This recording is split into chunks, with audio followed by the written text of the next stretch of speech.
Halo kaum intelektual sekalian. Wah, wow, wow, wow, wow, wow. Luar binasa. Gila, gila, gila, gila, gila. Saya nggak nyangka, guys. Saya sampai merinding gitu ya. Terkejut. Kok bisa ada kejadian seperti ini? Saya nggak nyangka ada kejadian seperti ini di Manado. Wow, wow, wow, wow. Gila, gila, gila, gila, gila. Luar biasa. Nah, yang jadi pertanyaan, kenapa bisa seperti itu? Padahal kan Manado itu kan, kalau nggak salah daerah Minahasa ya. Sangat-sangat toleransi gitu. Kalau salah ya, kalau nggak salah itu informasinya di Minahasa menurut data. Jadi di Minahasa itu ada penghayat kepercayaan atau agama lokal yang digeruduk, dipersekusi, dihancurkan rumah ibadahnya. Wow, wow, wow. Gila, gila, gila, gila. Luar binasa. Padahal di Manado atau di Minahasa itu kan mayoritas Kristen kalau nggak salah ya. Kalau salah ya. Tapi kenapa bisa seperti itu gitu? Kenapa ada orang yang melakukan sejahat ini? Tapi mohon maaf bagi teman-teman Kristen ya, saya tidak mengatakan oh orang Kristen seperti itu semuanya ya, enggak ya. Mungkin hanya oknum ya. Tapi kan ini juga tetap saya harus bahas biar netral gitu ya. Jangan berpikir bahwa saya memojokkan agama tertentu di sini ya. Jangan berpikir bahwa saya berpihak pada agama tertentu ya. Ya kalau benar-benar kalau salah gitu. Kalau Kristen salah, saya juga akan menyalahkan gitu ya. Jadi kalau ada oknum Kristen yang melakukan seperti ini yang perlu kita pelajari. Kenapa bisa seperti itu? Apa alasannya? Oh, dapat lihat tuh DP. Aduh, kasihan. Mana peraturan ini buat kita. Kalau kita yang tua, kalau tua rajin ibadah. Kaget-kaget dia muncul, dia bilang dia mau datang bongkar tuh tanpa ini. Karena kata ini rumah ini, orang dah bikin gereja setang. Bangunan ibadah penghayat Lalang Rondor Malesung atau Laroma di Sulawesi Utara dihancurkan sekelompok massa karena distigma sesat. Peristiwa ini bukan hal baru bagi Ibu Selvi Tombuku sebagai penghayat Laroma. Sejak tahun 2000-an, para penghayat Laroma terpaksa beribadah di perkebunan sejauh 4 km dari pemukiman warga. Jadi di video ini saya tidak akan berpihak ya. Saya tidak berpihak pada siapapun di sini. Saya juga nanti akan bahas dari sudut pandang agama lokal gitu. Kenapa mereka dipersekusi, apa alasannya gitu ya. Jadi ada satu kesalahan nenek moyang kita zaman dulu. Kenapa hal ini terus berulang? Kenapa agama daripada leluhur kita itu sering dipersekusi? Baru-baru ini kan lagi marak-maraknya yang mempersekusi agama lokal ya. Seperti yang ada di Tasikmalaya misalnya gitu ya kan. Dikatain sesat gitu ya, dikasih fatwa sesat dan lain sebagainya. Padahal pada faktanya mereka nggak sesat kok. Ya mereka menyembah Tuhan yang Maha Esa kok. Mereka menjaga alam kok. Mereka tidak mempersekusi umat lain kok. Mereka nggak nyari pengikut kok gitu ya. Maksudnya mereka nggak memprospek orang gitu ya. Nggak ngajak orang log in, log out gitu. Nggak seperti itu ya. Tapi kan yang jadi permasalahan, kenapa kita selalu berpikiran negatif terhadap agama lokal? Saya membuka ya cakrawala berpikir Anda di video ini ya. Saya tidak menghakimi di sini ya, saya hanya ngajak yang nonton video untuk diskusi. Ada satu hal yang jarang dibongkar, kalau saya bongkar ini mungkin akan banyak warga Konoha yang kejang-kejang kelonjotan berjamaah. Tapi walaupun banyak warga Konoha yang kejang-kejang kelonjotan berjamaah, tetap saya buka. Apa itu faktanya? Pada faktanya,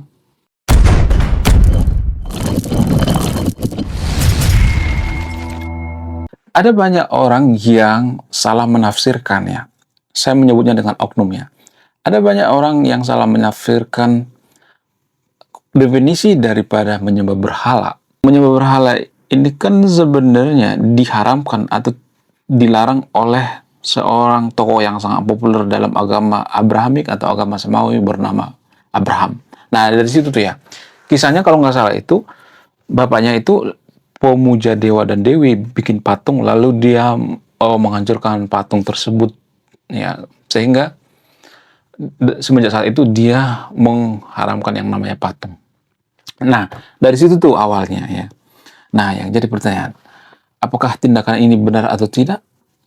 Apakah ini sebenarnya alasannya kenapa kita itu benci dengan orang yang menyembah berhala? Apakah kita terobsesi dengan kisah daripada Abraham ini?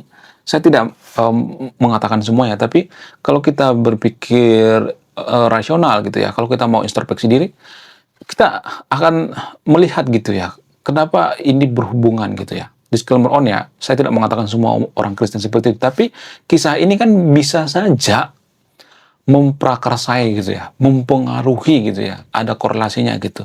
Karena kita menganggap bahwa agama lokal itu kan menyembah berhala, mirip seperti kisah dalam agama Abrahamik. Tapi gini guys, ya mohon maaf bagi yang video ini, mohon maaf bagi teman-teman Kristen ya. Jadi gini, menurut keyakinan saya, apapun agamanya, mau menyembah SpongeBob, kayak menyembah Naruto, kayak menyembah Uka-Uka, kayak mau nyembah sabun mani, kayak mau nyembah ejeng gondok, kayak mau nyembah apapun itu, asal impact-nya gitu ya, output-nya, hasilnya bagus gitu. Kalau misalnya ada misalnya seseorang menyembah SpongeBob misalnya, atau menyembah pohon ciplukan misalnya, atau pohon nangka, kalau dia tiap hari mengelilingi pohon nangka gitu ya, tiap hari, tapi kelakuannya itu baik banget, introspeksi diri gitu ya, nggak pernah menjudge orang lain, jujur gitu, nggak pernah berbohong gitu ya, tapi tiap hari dia mengelilingi pohon nangka gitu ya, kenapa kita harus menyalahkan gitu? Kenapa kita harus menyalahkan dia menyembah pohon nangka gitu? Wong, kita juga sebenarnya nggak tahu apakah surga itu ada atau tidak ya kan? Surga itu kan nggak terbukti secara ilmiah. Agama itu kan keyakinan, bukan berarti saya mengatakan bahwa surga itu tidak boleh dipercaya, bukan seperti itu ya. Kalau kita boleh berpikir secara rasional ya. Jadi gini guys, kadang kita menganggap bahwa agama lain itu sesat dan kita menganggap bahwa agama kita yang paling benar. Nah ini sebenarnya bibit-bibit orang yang mempersekusi orang lain gitu ya, menghancurkan ibadah orang lain. Padahal agama itu kan keyakinan. Keyakinan itu tidak bisa dibuktikan secara ilmiah. Kalau kita yakin dengan mengelilingi pohon nangka, kita masuk surga. Emang ada orang yang menyalahkan gitu? Iya kan? Kan keyakinan. Kalau misalnya mengatakan, oh saya nggak yakin kalau mengelilingi pohon nangka bisa masuk surga. Guys, kalau misalnya kita berpikir secara rasional, ya katakanlah misalnya nih, ya kita menyembah patung misalnya, ya patung apapun itu ya, kita berpikir kita masuk surga, itu kan keyakinan. Keyakinan itu nggak bisa didebatkan. Sama seperti agama Kristen misalnya. Dalam agama Kristen itu kan, kalau misalnya mereka misalnya di rumah-rumah ya, nggak semuanya tapi ya, ada kan patung Yesus tuh ya, patung Bunda Maria, dan lain sebagainya ya. Kalau misalnya mengatakan, oh itu kan bukan patung seperti patung berhala, itu cuma formalitas dan sebagainya. Kalau kita melihat dari berbagai sudut pandang, agama lain mereka mengatakan bahwa itu patung guys. Agama tertentu di Konoha itu mengatakan bahwa itu patung. Nah, yang jadi pertanyaan, ya patung seperti patung berhala gitu ya. Mereka menganggap seperti itu ya. Agama lain misalnya, agama tertentu misalnya ya. Di Konoha maksudnya, bukan Indonesia ya. Kalau nggak ada anggapan seperti itu, ya dari sudut pandang lain gitu. Nah, yang jadi pertanyaan, apakah ini bisa dibenarkan atau tidak?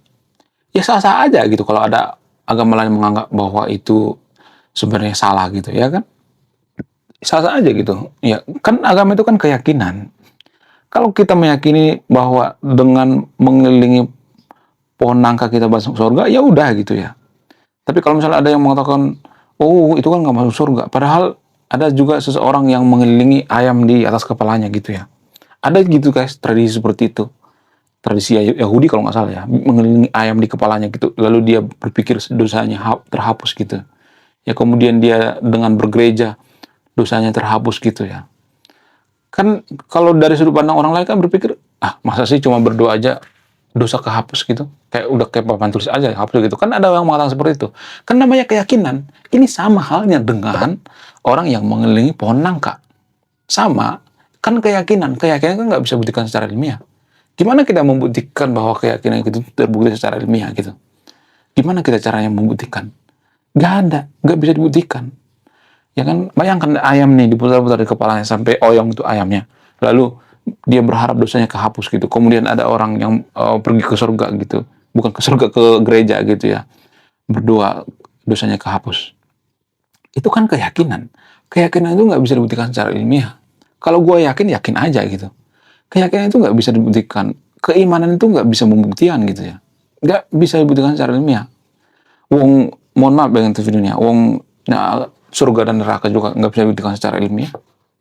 Ya, bahkan Tuhan kan nggak bisa dibuktikan secara ilmiah. Nggak bisa disangkal dan nggak bisa dibuktikan secara ilmiah. Ya bisa dikatakan stalemate. atau bisa dikatakan kata ganti. Bisa aja Tuhan itu adalah kata ganti. Ya, menurut keyakinan saya ya, boleh dong berkeyakinan ya.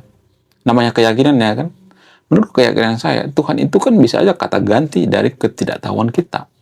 Tuhan itu bisa aja sesuatu hal yang tidak bisa kita jelaskan gitu. Ya, bisa aja Tuhan itu bukan manusia, bukan berewokan, gondrong, dan lain sebagainya, ya kan? Jadi, jangan terlalu menghakimi orang lain gitu, sebelum kita berpikir kritis gitu ya. Sama halnya dengan yang terjadi di Minahasa ini. Apa sih definisi daripada menyembah berhala itu? Menurut keyakinan saya, definisi daripada menyembah berhala itu artinya menyekutukan Tuhan, mendoakan Tuhan gitu ya. Tapi kan kita kan juga sampai sekarang ya secara ilmiah tidak bisa memutuskan apakah Tuhan itu satu atau dua gitu. Ini dari sudut pandang ilmiah ya, bukan dari sudut pandang agama ya. Kalau dari sudut pandang agama ya Tuhan itu satu gitu.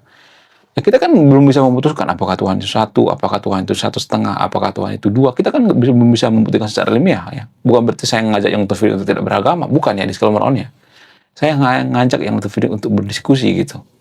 Ya, sama halnya dengan definisi daripada menyembah berhala gitu. Jadi ini masih rancu gitu ya. Jangan kita menganggap bahwa kepercayaan kita yang paling benar, yang paling suci dan lain sebagainya. Nggak boleh seperti itu. Itu namanya menghakimi orang lain. Jadi menyembah berhala itu artinya menyekutukan Tuhan gitu ya. Ya, menduakan Tuhan. Ya, walaupun Tuhan juga kita tidak tahu apakah Tuhan itu 1, 10, atau 15 gitu, kita nggak tahu kan. Belum ada data yang ilmiah ya. Ini kan keimanan ya. Nah, jangan menghakimi keimanan orang lain. Jadi kalau agama-agama lokal itu menganggap bahwa mereka menyembah pohon itu keimanan mereka kepada Tuhan, kenapa kita harus menghakimi mereka gitu? Kan namanya keimanan. Keimanan itu kan nggak bisa dibuktikan secara ilmiah. Kalau saya ngomong seperti ini pasti banyak yang kejang-kejang kelonjotan berjamaah. Tapi kita kan nggak pernah berpikir sejauh ini. Karena apa? Karena kita sudah terlalu diglorifikasi. Kita yang paling benar, kita yang paling suci, yang paling wow, dan lain sebagainya. Ya, jadi menurut keyakinan saya, menyembah berhala itu artinya, ya ini saya bikin versi saya ya. Menyembah berhala itu menurut keyakinan saya ya tidak berbuat jahat gitu. Jujur. Itu lebih bagus sebenarnya guys ya. Lebih fokus pada akhlak gitu. Jangan fokus pada sesuatu hal. Oh, mereka menyembah pohon, menyembah sawah, menyembah lembah, menyembah gunung dan sebagainya. Ya kalau kita bicara tentang sesembahan itu kan kita kan sampai sekarang belum tahu apakah Tuhan itu Maha Esa, Maha atau tidak gitu ya.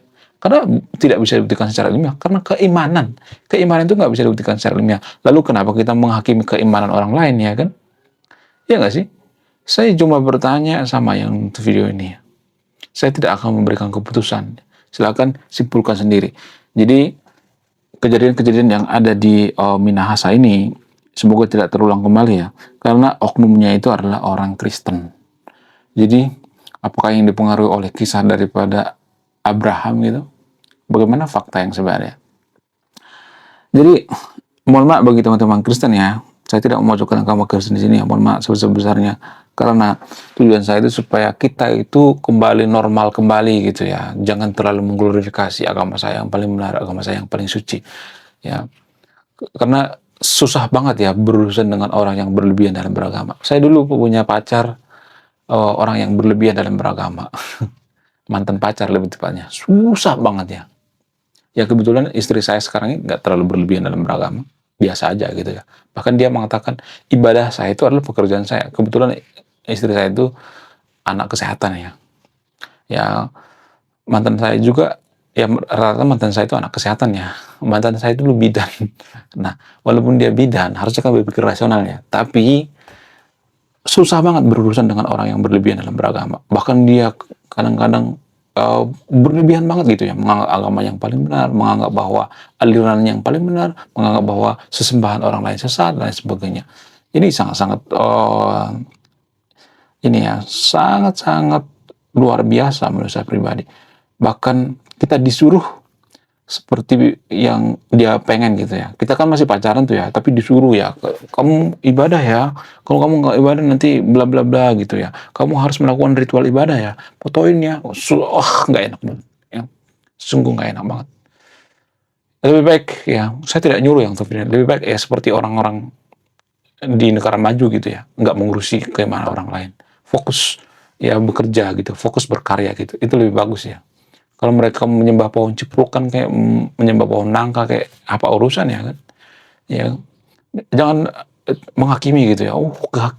Gimana orang lain yang paling sesat? Enggak ada seperti itu ya. Wong Tuhan juga tidak bisa dibuktikan secara ilmiah, ya kan?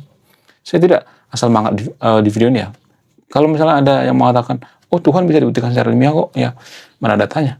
Ya, saya fair gitu ya. Oke, sekian videonya. Saya tidak berpihak pada siapapun di sini ya. Silakan simpulkan sendiri. Kalau saya berpihak itu saya tidak jujur ya. Silakan simpulkan sendiri. Belum kita lanjut. Jadi guys, kemarin ada yang nanya, lu apa sih kontribusinya bagi negara ini? Lu cuma ngebacot doang, nggak ada kontribusi. Nah, kontribusi saya ini guys ya. Saya nulis buku.